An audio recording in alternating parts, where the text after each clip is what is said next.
করে আজকে এই জাতীয় প্রেসক্লাবের মূল আলোচনা উপস্থিত হতে পেরেছেন। সেজন্য আজকে আমি আল্লাহ পাকের কাছে আমার ডানে বামে যেসব নেতৃবৃন্দ আছেন, আল্লাহ পাক তাদেরকে তৌফিক দেন, তারা যেন শহীদ প্রেসিডেন্ট জিয়াউর রহমানের আদর্শকে সমন্বিত রেখে সকল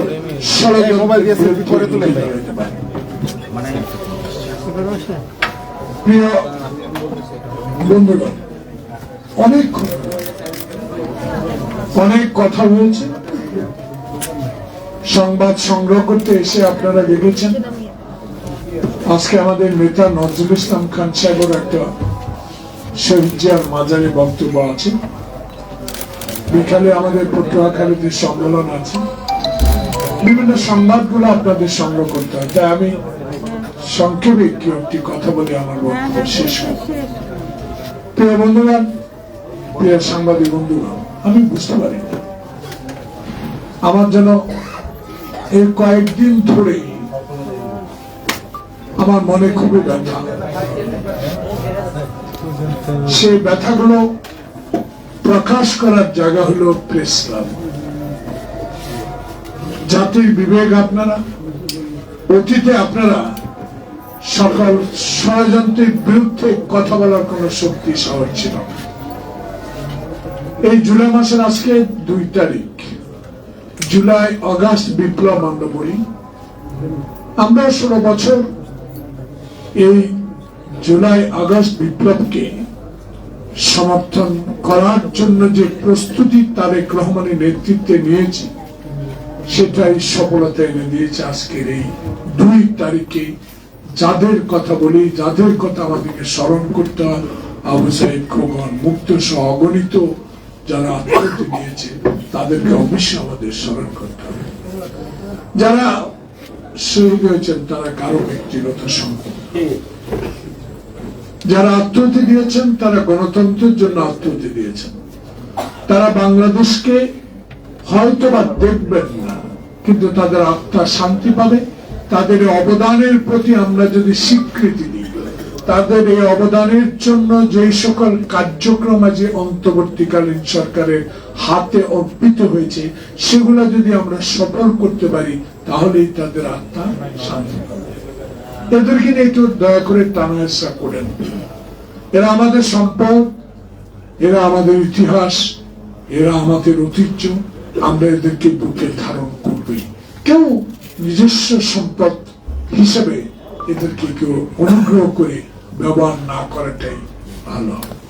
৭১-এর যুদ্ধ, ৫২-এর ভাষা আন্দোলন, ৬৯-এর গণ আন্দোলন, এরশাদ বিরোধী আন্দোলন, হাসিনা বিরোধী আন্দোলন, সকল কিছুই আমার সামনে যারা আছেন সবাই জানেন, বুঝেন, এবং সবাই যারা এখানে উপস্থিত সবাই আমি মনে করি আমার চেয়ে অভিজ্ঞ।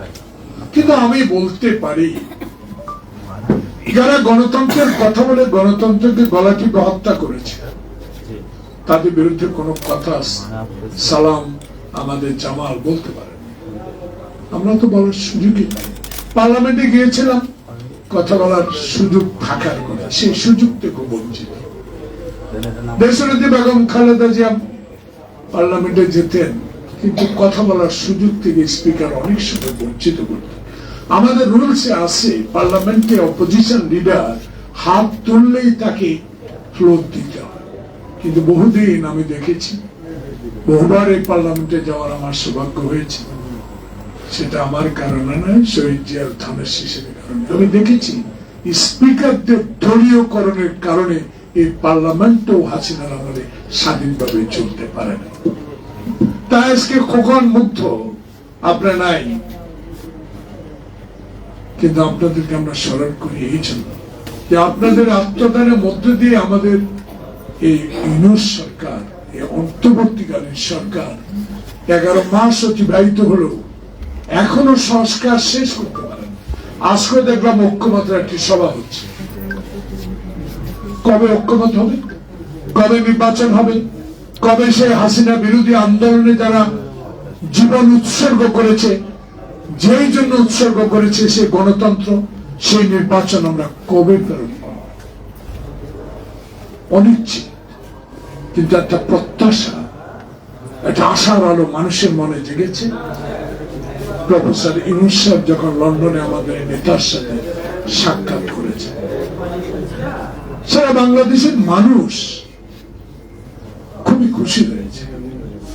যতই এই 10 মাসে মনে কষ্ট থাকুক, আওয়ামী প্রেতাত্মারা সচিবালয়ে থাকুক, সচিবালয়ে আগুন দেয়, হিন্দুস্তানে বসে বাংলাদেশের বিরুদ্ধে কথা বলুক, কিন্তু আমাদের একটা আত্মবিশ্বাস আবার জন্মেছে ডক্টর ইউনূস এবং তারেক রহমানের বৈঠকের পর, যে দেশে একটি নির্বাচন অচিরেই মেয়াদ ঘোষিত হবে এবং ফেব্রুয়ারি মাসের মধ্যে একটা নির্বাচন অনুষ্ঠিত হবে।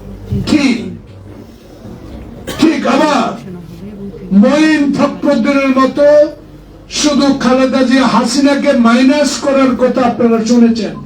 এই মঈন হাসিনার উদ্দেশ্য ছিল শুধু খালেদা জিয়াকে, বিএনপিকে মাইনাস করা।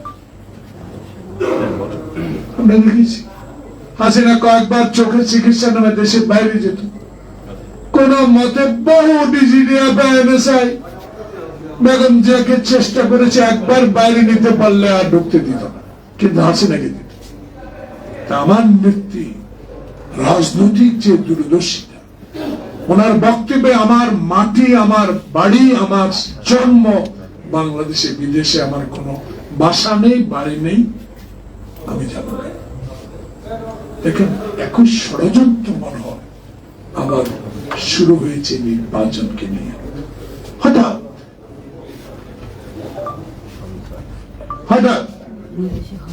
একটা সভা থেকে কয়েকটি দল অংশগ্রহণ করলেন, যে হুজুর যে হাত পাখা, ওনাকেও তো অপমানিত কম হতে হয় নাই। হাত ভেঙে ফেলেছিল না হাসিনার পুলিশ।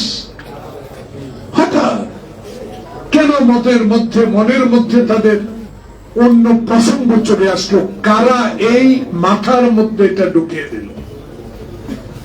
যখনই লন্ডন প্রত্যাশা পূরণের অপেক্ষায়, তখনই সোহরাওয়ার্দী উদ্যানে এই মিটিং করে, সভা করে, আরো 2-4 জন রাজনৈতিক নেতাকে নিয়ে পিয়ার, সংখ্যানুপাত, নতুন পদ্ধতি, সংস্কার ছাড়া নির্বাচন হবে না। আজকে আবার দেখি এই ষড়যন্ত্রগুলো আবার কেন শুরু হয়েছে জানেন?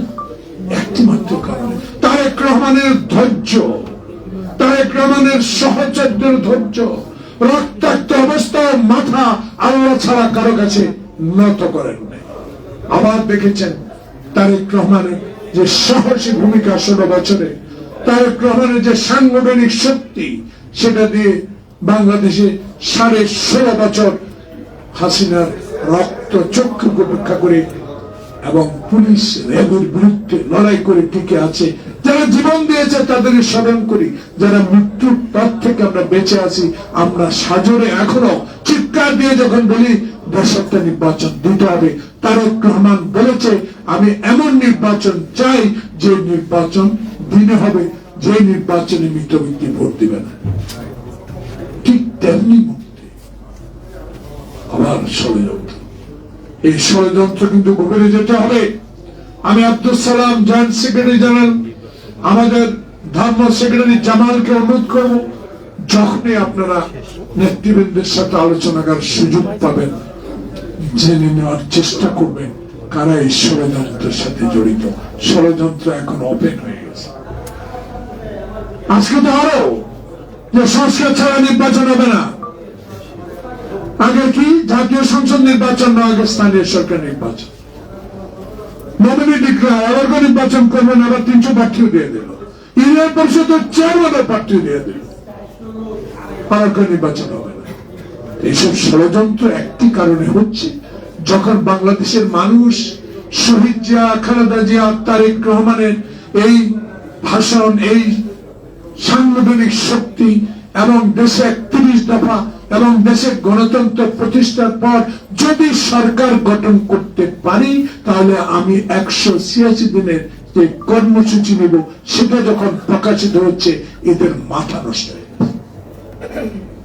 দেশ পরিচালনার জন্য উনি যে লন্ডনে বসে প্ল্যান প্রোগ্রাম করছেন, সেটার প্রতিও তারা সাপোর্ট না দিয়ে আবার ষড়যন্ত্র শুরু করছে। তাই এই ষড়যন্ত্র রুখতে হবে। বিএনপিকে যত ষড়যন্ত্রের কবলে ফেলেন না কেন, হাসিনাও ফেলার চেষ্টা করেছেন। নিজে বলেছে চট্টগ্রামে যারা এরশাদের অধীনে নির্বাচনে যাবে যারা, তারা জাতীয় বেঈমান। উনি চলে গেলেন, কিন্তু খালেদা জিয়া নির্বাচনে যাননি। আবারও বাংলাদেশে বিএনপি কে নিয়ে যায় আবার ষড়যন্ত্র শুরু হয়েছে। তার প্রমাণ হাত পাকার মিটিং, তার প্রমাণ আবার কিছু রাজনৈতিক নেতাদের এইসব বক্তব্য, পিয়ার সংখ্যানুপাত নির্বাচন না হওয়া। তাই তত্ত্বাবধায়ক সরকার অনুরোধ জানাবো, বহু রক্তের বিনিময়ে এই সফলতা। আপনিও কম কষ্ট করেন, আপনিও 18 দল পর্যন্ত হেঁটে উঠেছেন। আপনি একটু তাকিয়ে দেখেন, কারো কথা দয়া করে শুনবেন না। সামনে যদি 3 মাসে ইলেকশন দিতে পারে, আপনি 11 মাস 12 মাস আরো 4 মাস বাকি কেন পারবেন না? সকল ষড়যন্ত্র রুখে আপনাকে একটা সঠিক সুষ্ঠু নির্বাচনের ব্যবস্থা করার দায়িত্ব আপনার, না আমরা মনে কষ্ট পাব। আসুন, সকল ষড়যন্ত্রের বিরুদ্ধে অতিথিদের রুখে দাঁড়িয়েছে। দল ছোট হইতে পারে, কিন্তু আপনাদের মন মানসিকতা, শহীদের আদর্শের প্রতি যে সম্মান, সেটাকে বুকে ধারণ করে আসুন। চলি আবার সেই শেখ মুজিবের বিরুদ্ধে, হাসিনার বিরুদ্ধে, ষড়যন্ত্রের বিরুদ্ধে, এরশাদের বিরুদ্ধে যেভাবে সংগ্রাম করেছি, সেই সংগ্রামের জন্য আবার প্রস্তুতি নিতে হবে। ষড়যন্ত্রকারীরা আবার এই নির্বাচনকে বানচাল না করতে পারে, সেই জন্য তারেক রহমানের নির্দেশ মতে, যেটা উনি গতকাল বলেছেন, আমার খুব পছন্দের কথা না, জনগণের পছন্দের কথা বলেছেন। যারা পিয়ারের কথা বলুন, একটু লেখাপড়া করুন বা একটু ভেবে কথাগুলো বলুন, এটাই আসল উদ্দেশ্য। আসুন সবাই ইঞ্জিনিয়ারিং গভর্নমেন্টের জন্য দোয়া করি। আপনি 10 মাস 11 মাস কাটিয়ে দিয়েছেন, কিন্তু একটা লক্ষ্য আপনার আছে, ফেব্রুয়ারি। অনুগ্রহ করে নির্বাচনটা দেন, দেশকে শান্তিতে নিয়ে আসেন, দেশের মানুষকে শান্তিতে বসবাস করতে দেন। সাংবিধানিক প্রতিষ্ঠানগুলো ধ্বংস করা হয়েছে, একটি নির্বাচিত সরকারের মাধ্যমে যেন সংবিধান, এই সকল সাংবিধানিক প্রতিষ্ঠানগুলো আবার কাজ করার সুযোগ পায়, এই বলে আমি আমার বক্তব্য